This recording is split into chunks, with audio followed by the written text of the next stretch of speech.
영국 속담에 이런 말이 있습니다.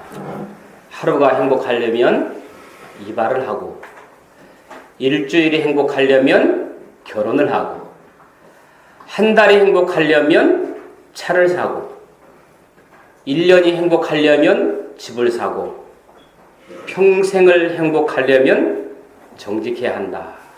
저는 여기 하나를 더 붙이고 싶습니다. 영원히 행복하려면 예수를 잘 믿어야 한다. 아멘. 예수 잘 믿어서 영원히 행복한 삶을 살아가기를 예수님의 이름으로 소원합니다. 아멘. 그런데 우리는 예수를 믿으면서도 행복하지 못할 때가 너무나 많습니다. 우리는 인생이 그리 길지 않은데 왜 고통 속에서 살아야 하는지, 우리의 인생이 그리 길지도 않은데 왜 하나님의 자녀들이 슬퍼하며 눈물 짓는 일들이 그리도 많은지 때로는 의문이 생길 때도 있습니다. 그런데 이 땅에 사는 동안 고난과 눈물은 잠깐이고, 누구나 고난과 눈물과 환난이 있다고 성경은 그렇게 말합니다. 성경의 유명한 인물들을 보아도 고통과 고난과 환난을 당하지 않은 사람이 없습니다.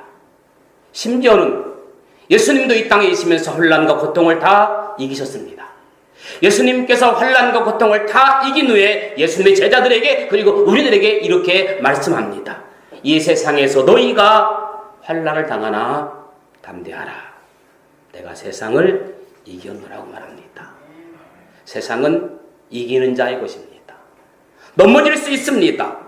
환난을 당할 수 있습니다. 그러나 중요한 것은 넘어졌을 때, 일어났을 때 환난을 통과해서 모두가 다 세상을 이기는 자 될 수 있기를 주님의 이름으로 간절히 축원합니다. 아멘. 여러분, 행복은 누가 가져다 주는 것이 아니더라고요. 가만히 있으면 누군가 행복을 가져다 주는 착각 속에 살아가는 사람이 있지는 않습니까? 행복은 누군가 가져다 주는 것이 아니라 단지 내가 마음속에서 누리는 것이 행복입니다. 다시 말씀드리면 행복도 내가 스스로 찾는 겁니다. 여러분, 어떤 대상을 놓고 거기에 꽉 맞추려고 애쓸 필요도 없습니다. 그러면 병이 생기게 되고요, 고민이 생기게 되고요, 욕심이 생겨 힘들어지더라고요. 누군가에게도 나의 바램을 강요하지도, 나의 욕망을 채우려 하지도 말아야 합니다. 그러면 슬퍼지고 너무 아파요. 그냥 있는 그대로 사랑하면 되는 것이고, 있는 그대로 표현하면 되는 것이고, 너무 자신을 감출 필요조차도 없는 것이 우리의 삶이 아닌가 생각이 되어집니다. 왜냐하면 고민하고 슬퍼하고 아파하기에는 너무 인생이 허무하고 짧습니다. 뒤는 돌아보지 말고 앞에 있는 소망을 향해 달려가라고 성경은 그렇게 이야기하고 있습니다. 뒤에 있는 것은 잊어버려라 라는 책이 있습니다. 미국의 저명한 설교가 박가스란 분이 책을 썼는데, 이 책의 내용에 보면 간단한 이런 내용들이 속에 있습니다. 어떻게 당신의 고통을 삶의 목적으로 전환시킬 수 있는지를 소개하고 있습니다. 내 삶에 있는 고통을, 내 삶에 있는 아픔을 삶의 목적으로 전환시킬 수 있을까라는 그런 내용들이 소개되어 있습니다.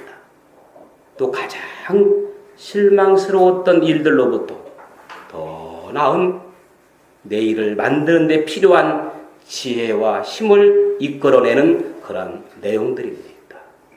그저 생존하기만 원하는가, 아니면 독수리처럼 날아가기를 원하는가. 그러면서 마지막에 이렇게 얘기합니다. 당신의 고통을 목적으로 바꿔라. 주로 이런 이야기들을 다루고 있는데 참 은혜가 되는 이야기인 것 같습니다. 여러분, 우리 인생은 세상 그 어느 것과도 바꿀 수 없는 너무나 소중한 존재들입니다. 세상에 태어나서 단 한 번 살고 가는 우리의 인생을 정말 아름답고 귀하게, 그리고 서로 사랑하며 마음을 나누며 살아갔으면 좋겠습니다. 저는 오늘 이 본문 말씀 가운데 특별히 제 마음에 와닿는 부분이 10절에 있는 말씀입니다. 우리는 그가 만드신 바라. 너무나도 명료하고 감동적인 말씀입니다. 우리는 그가 만드신 바라. 다시 말씀드리면 나는 하나님이 만드셨다. 그러면 게임 끝난 거 하잖아요. 나를 하나님이 만드셨다는데 더 이상 설명할 게 뭐 있어요? 나를 하나님이 만드셨다는데 하나님이 만드셨으면 하나님이 만드신 나를 책임지지 않겠습니까? 조그만 물건을 하나 내가 만들어도 내가 그것을 소중히 여기고 아끼게 여기는데 하물며 하나님이 나를 만드셨다면 나를 하나님께서 얼마나 소중히 여기겠느냐는 말이지요. 만드신 바라는 헬라어로 포이에마라는 말이거든요. 다시 말씀드리면 그리스도인을 새로운 피조물로 만드신 하나님의 재창조 사역이라는 겁니다. 하나님의 재창조 사역은 그리스도 예수 안에서 성취되며 그 목적이 뭐냐? 선한 일을 위하여. 하나님 나를 만드신 목적도 또 예수 그리스도를 통하여 만든 목적도 나를 어떻게 선한 목적으로 사용하신다는 겁니다. 그러므로 여러분들을 통해서 선한 목적으로 사용되어지기를 예수님의 이름으로 축복합니다. 선한 일은 성령의 역사를 통해서 하나님께 순종하는 것에서 비롯되며 구원을 받은 그리스도인의 삶에 공통적으로 나타나는 특징입니다. 여러분, 위대한 사람들의 작품도 대단하지만 놀라운 것은 위대한 사람들의 작품은 놀라운 값에 팔린다는 겁니다. 우리 모두는 하나님의 작품입니다. 하나님의 걸작품이며 최고의 명품입니다. 그러므로 하나님의 명품으로 살아가는 성도들 되기를 예수님의 이름으로 축복합니다. 여러분, 쓰레기를 쌓아놓으면 쓰레기장이 돼요.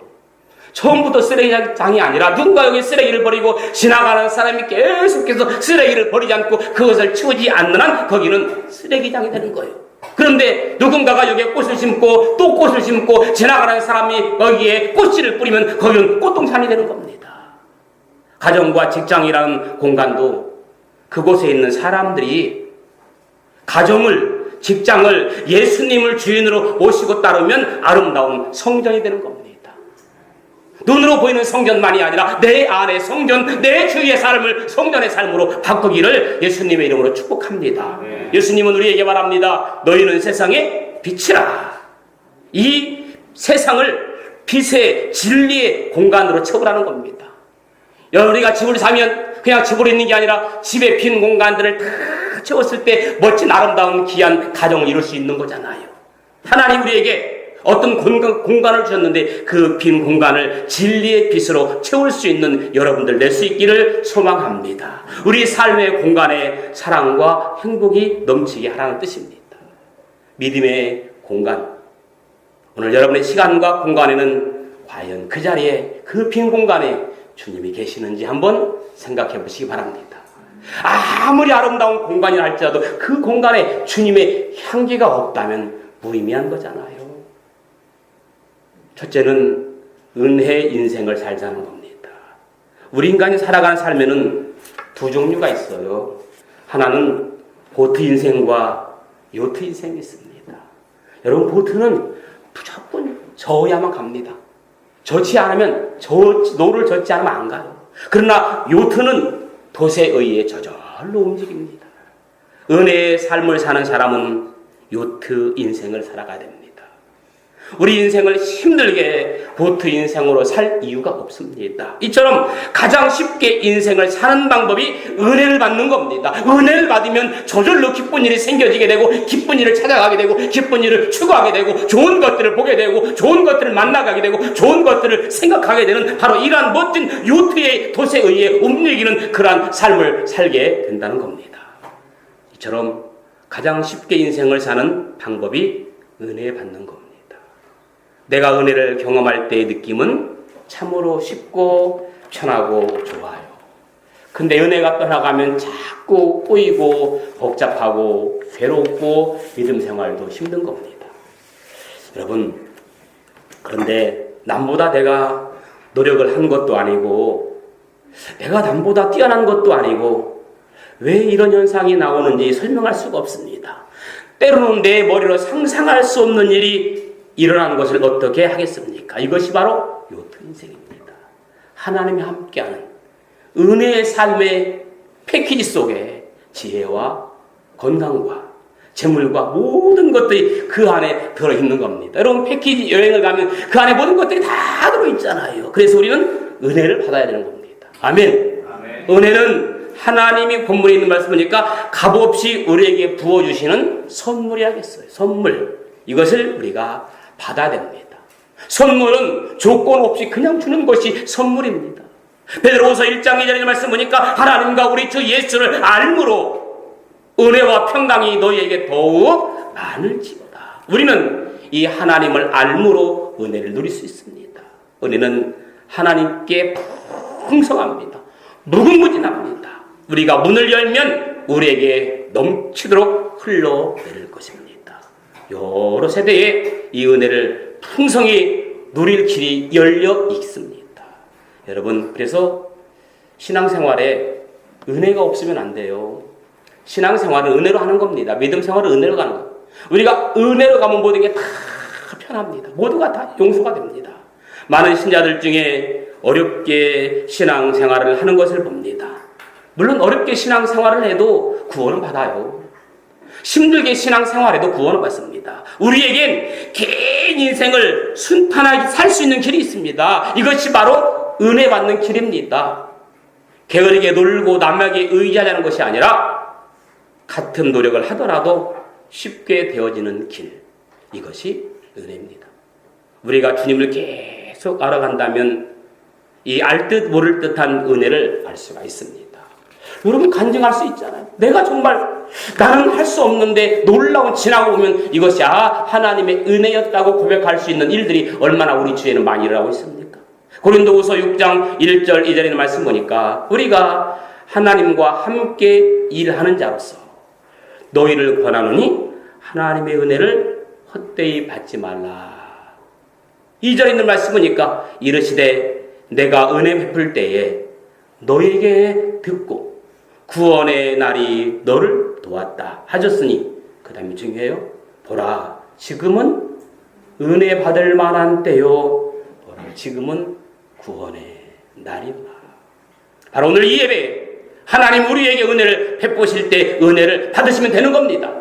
주실 때 받으면 쉽습니다. 안 주실 때 자꾸 조르지 말고 넘치게 주실 때 그냥 입만 벌리면 되는 겁니다. 문을 열면 되는 겁니다. 매일매일의 삶에서 주님 우리에게 은혜를 베푸십니다. 우리의 마음문을 열고 주님 은혜를 받아야겠다는 느낄 때가 바로 은혜 받는 때입니다.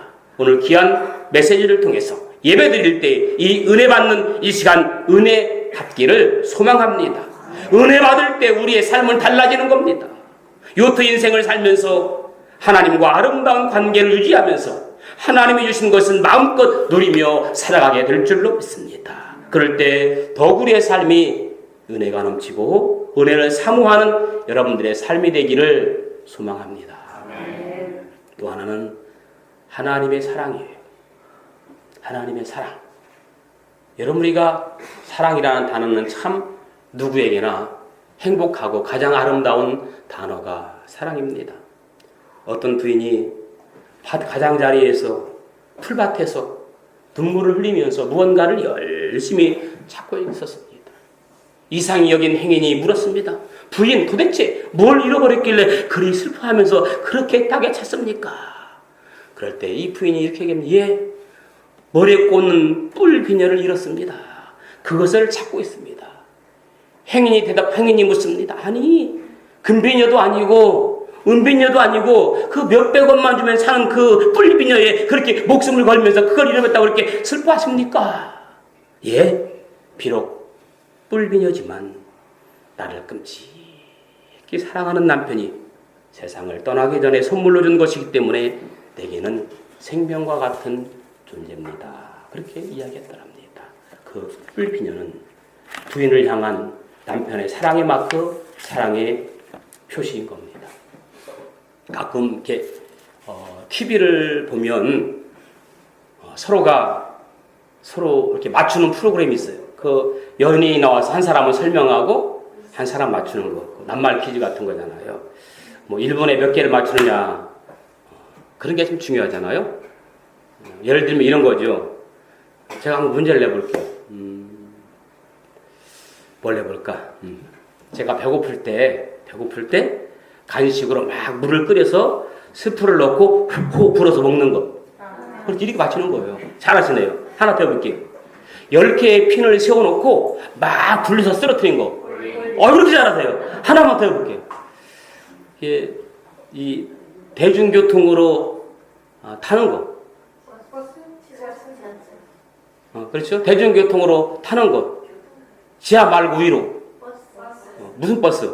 그렇죠. 이렇게 하면 되는 거거든요. 이렇게 해서 퀴즈를 맞춘데, 이 할머니, 할아버지가 너무너무 재밌어가지고 거기에 신청을 했어요. 할머니, 할아버지가 그 TV에 나왔거든요. 그냥 재밌게 막 연습을 많이 했어요.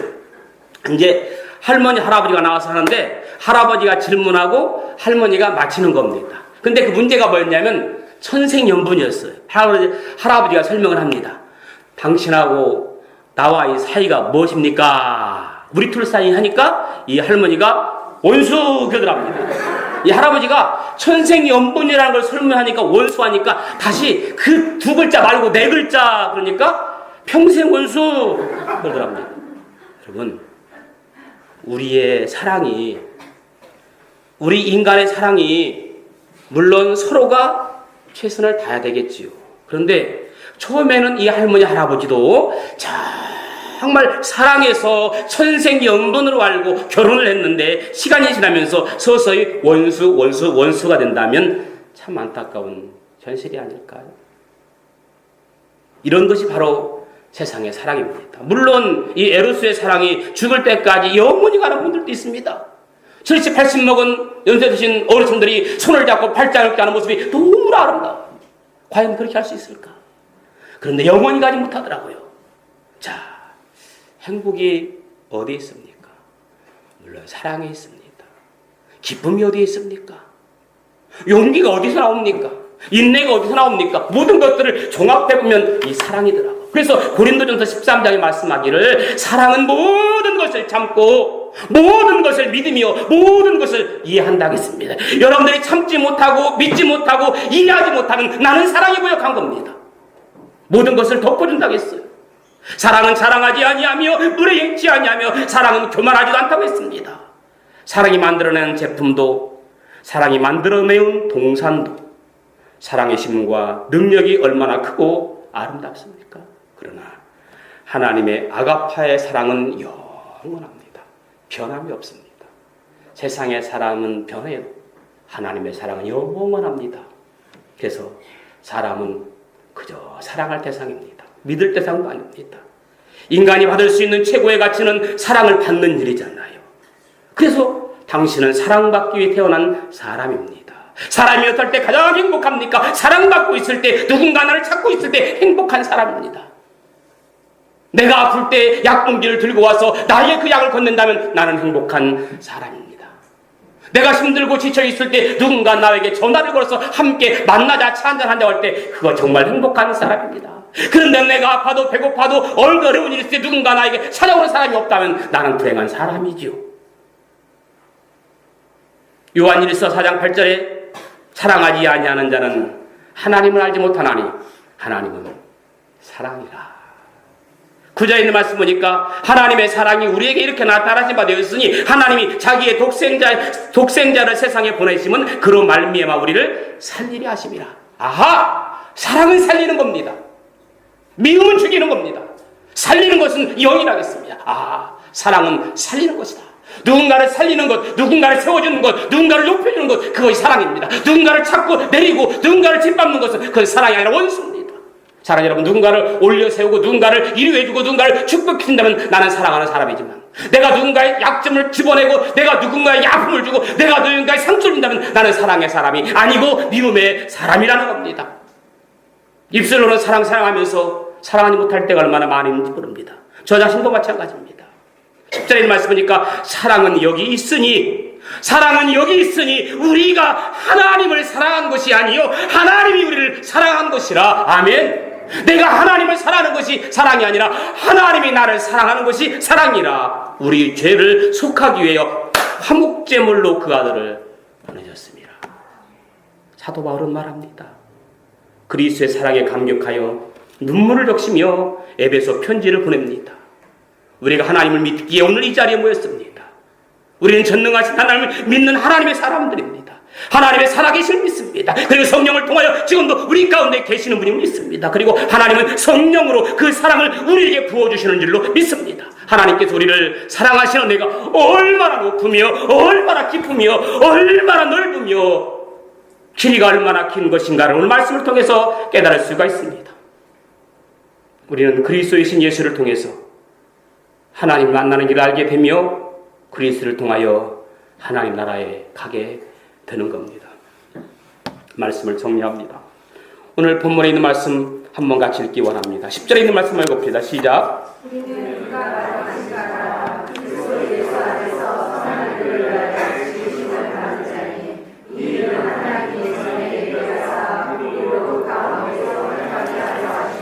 아멘.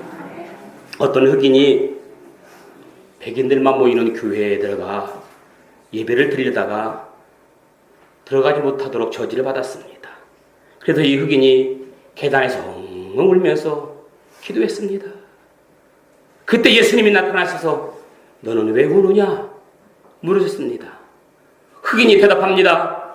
제가 흑인이라는 이유 때문에 이 교회당에 들어가지 못해서 계단에서 이렇게 슬피 운다고 대답했습니다. 예수님께서 대답하기를 너 교회에 못 들어왔다고 슬퍼하지 말라.